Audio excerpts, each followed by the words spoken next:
میخوام بهتون بگم برای یک ناخن طبیعی که قراره کاور بشه و کاشت انجام نشه از چه ژلی باید استفاده بکنیم. این نکته خیلی مهمه که اکثر بچه‌ها باهاش چالش دارن. نکته‌ای که باید بهش دقت بکنید اینه که این ناخن‌هایی که الان شما دارید می‌بینید در ظاهر شبیه هم هستن تقریبا، اما وقتی رشد میکنن با هم متفاوتن. چیزی که برای ما خیلی مهمه اینه که این ناخن‌ها بعد از رشد قراره به چه شکلی در بیان. یعنی این ناخن وقتی رشد میکنه آیا قراره طبیعی رشد بکنه یا قراره رو به پایین رشد بکنه یا قراره رو به بالا رشد بکنه. چون ما از نحوه رشد این ناخن‌ها مطلع نیستیم، پس نمیتونیم برای همه اینها از یک نوع ژل استفاده بکنیم که توی کاشت هم استفاده میکردیم. این یک اشتباهه. ما برای کاور همچین ناخن‌هایی که نمیدونیم جهت رشدشون به چه صورت هست از ژل‌های منعطف استفاده میکنیم. حالا ژل‌های منعطف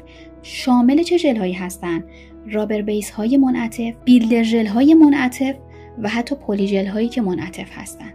به نظر شما برای کاور کردن این ناخن‌ها بدون قددهی اگر از ژل هارد استفاده بکنیم چه اتفاقی ممکنه بیفته؟ تو کامنت ها نظرتو برام بنویس.